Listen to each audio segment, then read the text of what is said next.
वालेकुम बच्चों। तो आज के इस लेक्चर में एक्सरसाइज 2.5 का मैं क्वेश्चन नंबर 11 और 12 करवाऊंगी। तो दोनों ही सेम क्वेश्चन है, बड़े आसान और इम्पोर्टेंट सवाल हैं। If show that d y over d x is equal to y over x, इसको शो करें, इसको प्रूव करें। अगर ये हो y over x is equal to tan inverse x over y हो, तो ये हमने ले लिया और इससे ये प्रूव कर देंगे। अब ये जो वैल्यू दी गई है, अब d y over d x चाहिए ना, तो मतलब इसका मैंने क्या ले लेना है, डेरिवेटिव। तो मैं दोनों साइड्स को डिफ्रेंशिएट कर दूंगी with respect to x. Differentiate with respect to x, तो इस साइड पे भी डेरिवेटिव ले लेंगे और इस साइड पे भी डेरिवेटिव ले लेंगे। अब हमने इसका डेरिवेटिव लेना है, तो यहाँ पे तो y ओवर एक्स है, तो दोनों में मतलब x आ रहा है y भी आ रहा है, तो हम क्वोशंट रूल लगा लेंगे। तो लोअर वैल्यू का square lower as it is derivative of upper d y over d x minus upper value as it is और डेरिवेटिव ऑफ लोअर वैल्यू यानी कि x का डेरिवेटिव। अब इस साइड पे tan इनवर्स x, तो ये एक फार्मूला है जो आपने पहले हमने क्वेश्चंस में भी यूज़ किया है, सबको याद भी होगा कि tan इनवर्स x का डेरिवेटिव होता है 1/1 plus x square, 1/1 plus x square.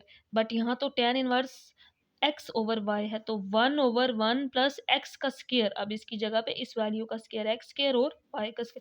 फिर x का डेरिवेटिव जो यहाँ 1 होता है वो हम लिखते नहीं है, हमें पता होता है, लेकिन इसमें तो ये वैल्यू है x ओवर y, हमने इसका डेरिवेटिव ले लेना है यहाँ पे, तो साथ इसका डेरिवेटिव ले लेंगे। अब यहाँ पे इसको सिंप्लीफाई करते हैं, ये आ जाएगा x d y over d x और एक्स का derivative with respect to x, ये तो 1 हो जाएगा डिवाइडेड बाय एक्स स्क्र। अब यहाँ पे एलसीएम ले लेंगे, ये आ जाएगा y square plus x square divided by y square, और इस पे क्वोशंट रूल बन गया है क्योंकि दो वैल्यूज हैं डिवाइड हो रही हैं, तो यहाँ पे क्वोशंट रूल लोअर वैल्यू का स्क्र फिर lower as it is derivative of upper value यानी कि एक्स का, फिर upper value as it is derivative of lower value y का विद रिस्पेक्ट टू एक्स, ये आ गया। यहाँ पे हमने सिंपल इसका डेरिवेटिव ले लिया है। अब मैं इसको x d y over d x है ना, फर्स्ट डेरिवेटिव है, इसको वाई 1 लिख देती हूँ। अगर डी स्केयर वाई और डी एक्स स्केयर होता उसको वाई 2 लिख सकते थे। मैंने इसको सोल्व करने के लिए सिंपल मतलब इस तरह लिख लिया, एक्स के लास्ट पे वही d y over d x लिख देंगे। तो वाई स्केयर यहाँ डिवाइड है, इसको ऊपर ले जाएंगे तो यहाँ पे ऊपर आके 1 से मल्टीप्लाई हो जाएगा, नीचे एक्स स्केयर वाई स्केयर। अब यहाँ पे क्वोशंट रूल, ये वाई एक्स का derivative with respect to x 1 हो जाएगा एक्स, और ये d y over d x है, मैंने इसको अगेन वाई 1 लिख दिया है क्योंकि देखें वाई 1 किसके इक्वल होता है, d y over d x. इसी तरह वाई 2 इक्वल होता है d square y over d x square, d cube y और डी एक्स क्यूब वो वाई 3 बन जाता है, तो मैंने इसकी जगह पे ये लिख दिया है ताकि वो वैल्यूज थोड़ी कम हो जाए ना, हमें एलसीएम वो जो बन रहा है वो खत्म हो जाए, सोल्व करना इसको आसान हो जाए। तो अब यहाँ पे इसको सिंप्लीफाई कर लेते हैं, ये इससे तो कैंसल आउट हो गया, बाकी x y 1 minus y over x square रह गया, और यहाँ पे y minus x y 1 divided by x square plus Y square. बच्चों ये जो बाकी वैल्यू बची थी इसको मैंने एज इट इज लिख ली। अब इसको क्रॉस मल्टीप्लाई, इसको इसके साथ और इस वैल्यू को इसके साथ मल्टीप्लाई कर देंगे, तो एक्स वाई 1 माइनस वाई, इसके साथ ये वैल्यू मल्टीप्लाई हो रही है x square plus Y square, और ये एक्स स्क्वायर इस वैल्यू के साथ मल्टीप्लाई होगा वाई माइनस एक्स वाई 1 के साथ। तो अब यहाँ पे इनको मल्टीप्लाई कर लेंगे, एक्स वाई 1 को अंदर वाली दोनों के साथ और फिर माइनस वाई को दोनों के साथ, तो एक्स और x square x cube y 1 हो जाएगा, और ये एक्स वाई 1 और वाई का स्क्वायर हो जाएगा। जब माइनस वाई को करेंगे तो माइनस एक्स स्क्वायर वाई और माइनस वाई स्क्वायर और वाई वाई क्यूब हो जाएगा। इसको भी मल्टीप्लाई कर देंगे, x square y minus x cube y 1। अब इसको हम सिंप्लीफाई करेंगे, y1 वाली सारी वैल्यूज़ एक साइड पे और जो x वाली सारी वैल्यूज़ है ना वो एक साइड पे।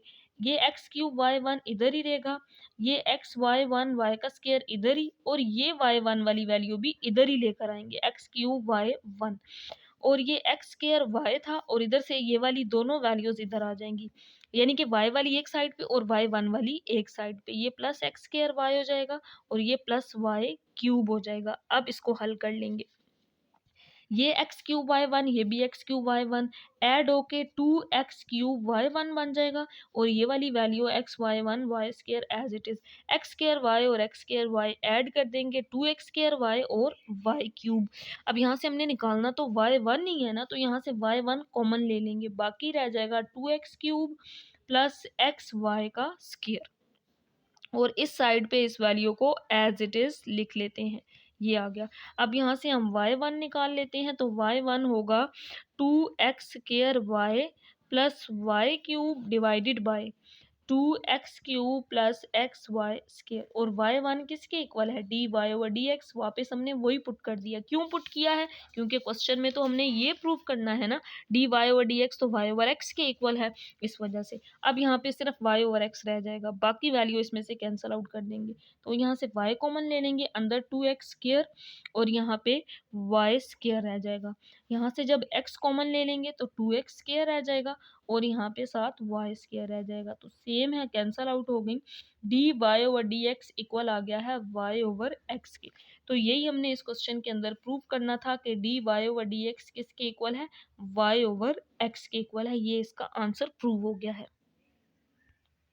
तो इसके बाद है बच्चों क्वेश्चन नंबर 12, बड़ा इंपॉर्टेंट क्वेश्चन है। y दिया गया है tan p tan inverse x, हमने ये वाली वैल्यू प्रूव करनी है, इसको सोल्व करेंगे। y is equal to tan p tan inverse x, ये tan इनवर्स है तो मैं इधर भी tan इनवर्स बना सकती हूँ, ये tan इधर आके tan इनवर्स y हो जाएगा और ये इक्वल आ जाएगा p tan इनवर्स x की। अब हम दोनों साइड्स को डिफरेंशिएट कर देंगे विद रिस्पेक्ट टू x। यहाँ पे tan इनवर्स y, p तो कांस्टेंट है, इसको बाय रख लेंगे और डेरिवेटिव ले लेंगे सिर्फ tan इनवर्स x का।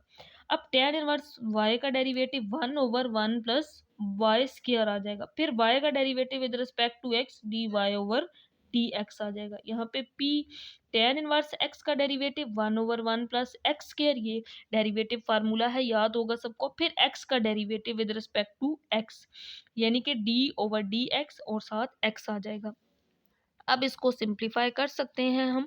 ये देखें, ये 1 प्लस वाई स्क्वायर, और इसको मैंने सोल्व करने के लिए, देखिए उन्होंने y1 लिखा हुआ है, dy over dx first derivative है ना, तो इसको y1 लिख सकते हैं क्योंकि प्रूव में ये था। और यहाँ पे p over 1 plus x square, ये तो 1 हो जाएगा। अब हम इसको क्रॉस मल्टीप्लाई कर सकते हैं, यहाँ पे value 1 y1 over 1 plus Y square है और यहाँ पे p over 1 plus x square है, तो क्रॉस मल्टीप्लाई कर देंगे। y1 मल्टीप्लाई हो जाएगा 1 प्लस एक्स स्क्वायर से और p मल्टीप्लाई होगा 1 प्लस वाई स्क्वायर से। अब इस वैल्यू को अगर इधर लेकर आए तो इस साइड पे ये तो p वाली वैल्यू माइनस हो जाएगी, 1 प्लस वाई स्क्वायर और इक्वल में आ जाएगा 0। तो यही हमारा रिक्वायर्ड रिजल्ट था, यही इस क्वेश्चन के अंदर प्रूव करना था। p वाली वैल्यू इस साइड पे ले आए हैं तो इधर आकर ये माइनस हो गई है और यही इसका आंसर है।